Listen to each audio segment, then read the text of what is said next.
I just recently got this book in the mail, Neuropsychology of Anxiety. I'd heard it being referenced a bunch of times by different clinical psychologists and psychiatrists and some neuroscientists on their podcast. And it came highly recommended, but I realized pretty quickly it was a little beyond my comprehension when it comes to detailed science. So what I did, rather than try and painstakingly read through this entire book, I just skipped through the contents to try and find a chapter that I'd really find interesting. And I mean, the one that stuck out straight away was this one, the treatment of anxiety. I found it interesting when I opened up to this chapter that this much of the book right here is dedicated to the mechanisms in the brain behind the state of anxiety, all the different things that the authors believes happening when people get anxious. And only this much of the book, a measly little, maybe, I don't know, 10 pages, 20 pages, is dedicated to the treatment of anxiety. But it quickly becomes apparent when you read that chapter that there is kind of only one tried and tested technique for overcoming anxiety. And it's what clinical psychologists call voluntary exposure therapy. So what is voluntary exposure therapy?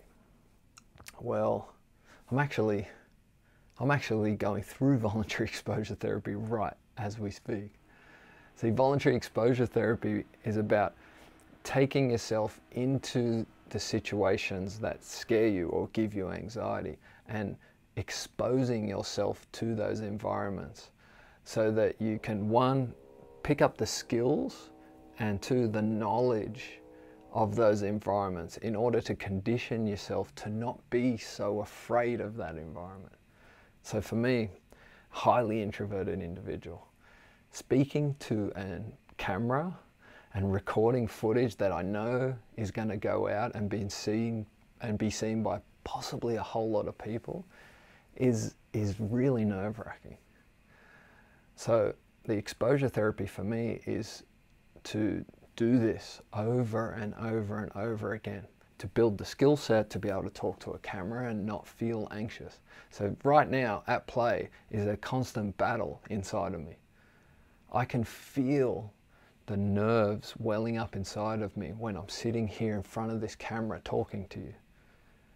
So what I'm trying to consciously do is maintain a relaxed composure. Just de-stress in this environment and train my brain to be relaxed in this environment, to create a new experience in a once scary environment that now my brain can reference when the next time I go and do this. So it's like I'm proving to myself that I can sit and talk to a camera that I know where the footage is going to go to a lot of people, and I can stay relaxed. It's the type of training or therapy that I often avoid because it's such an awkward thing to do, but it's by far the most beneficial for stress reduction.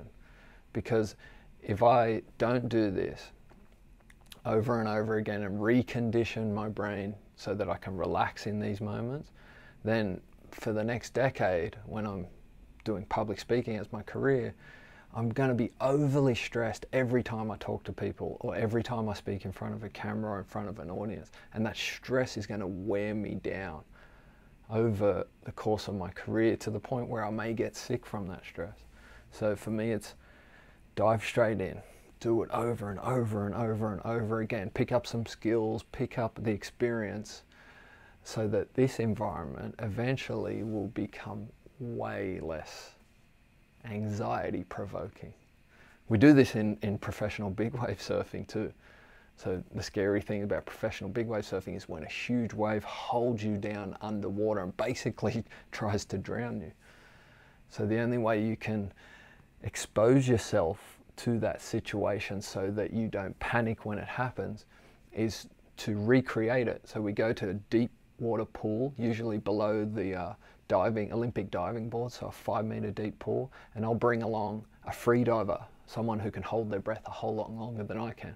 We'll both dive into the pool, swim to the bottom, and then it's my job to get to the top so that I can breathe. It's the freediver's job to hold me underwater until I pass out. So we wrestle non-stop at the bottom of the pool. I'm trying to get him off me so that I can get up and breathe. And while that's going on, I'm constantly have that inner battle trying to maintain composure while I'm down there to not panic.